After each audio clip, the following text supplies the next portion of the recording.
Okay, so I'm on the second chapter, which is called My Grandmother.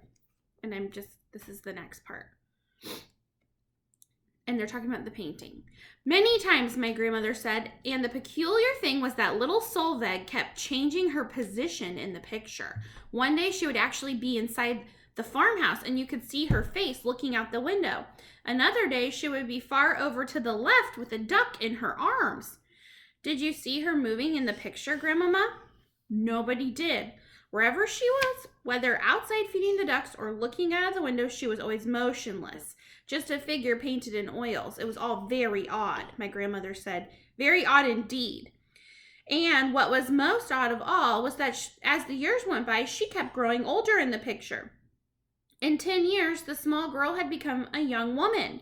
In 30 years, she was middle aged.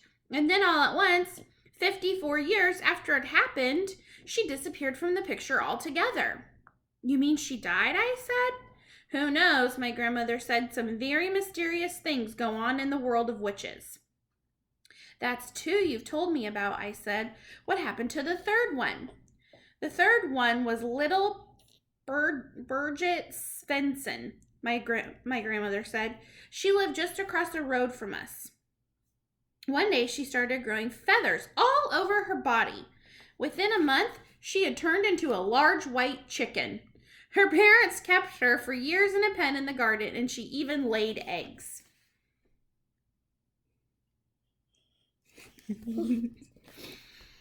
What color eggs? I said. Brown ones, my grandmother said. Biggest eggs I've ever seen in my life. Her mother made omelets out of them. Delicious they were. I gazed up at my grandmother, who sat there like some ancient queen on her throne. Her eyes were misty gray, and they seemed to be looking out at something many miles away. The cigar was the only real thing about her at that moment, and the smoke it made billowed around her head in blue clouds. But the little girl who became a chicken didn't disappear, I said. No, not Birgit. She lived on many years laying her brown eggs. You said all of them disappeared. I made a mistake, my grandmother said. I'm getting old. I can't remember everything. What happened to the fourth child? I asked. The fourth boy was called Harold, my grandmother said. One morning his skin went all grayish yellow. Then it became hard and crackly like the shell of a nut. By evening, the boy had turned to stone. Stone? I said. You mean real stone? Granite, she said. I'll take you to see him if you like. They still keep him in the house. He stands in the hall, a little stone statue. Visitors lean their umbrellas up against him.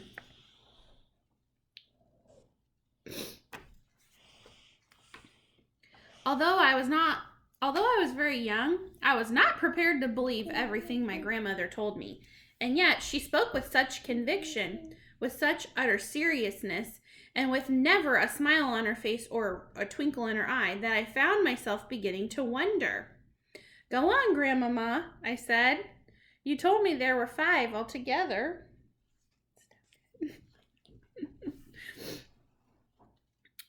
What happened to the last one? Would you like a puff of my cigar? She said. I'm only 7, Grandmama. I don't care what age you are, she said. You'll never catch a cold if you smoke cigars. What about number 5, Grandmama? Number 5, she said, chewing the end of her cigar as though it were delicious asparagus, was a rather interesting case. A 9-year-old boy called Leif was summer holidaying with his family in the fjord, and the whole family was picnicking and swimming off some rocks on one of those little islands. Young Leif dived into the water, and his father, who was watching him, noticed that he stayed under for an unusually long time. When he came to the surface at last, he wasn't Leif anymore. What was he, Grandmama? He was a porpoise. He wasn't. He couldn't have been. He was a lovely young porpoise, she said, and as friendly as could be. Grandmama, I said. Yes, my darling? Did he really and truly turn into a porpoise? Absolutely, she said. I knew his mother well. She told me all about it. She told me how Leif the porpoise stayed with them all that afternoon, giving his brothers and sisters rides on his back. They had a wonderful time. Then he waved a flipper at them and swam away, never to be seen again.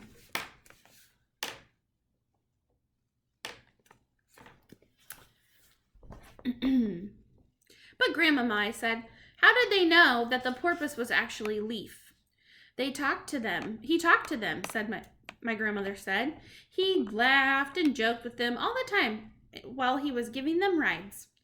But wasn't there a tremendous fuss when this happened, I asked. Not much, my grandmother said. You must remember that here in Norway we are used to that sort of thing.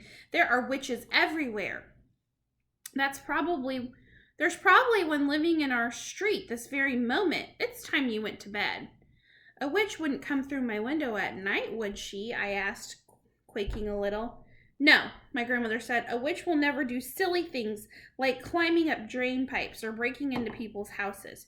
You'll be quite safe in your bed. Come along, I'll tuck you in. All right, that's the end of the second chapter. I hope you're remembering that it's pretend, so you're not scared. It's supposed to be silly and fun, okay? Was that scary? No. Was it silly? No.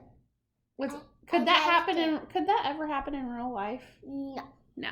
It's just for fun. All right, bye guys. Love you. Miss you. Can't wait to see you on Wednesday. Bye.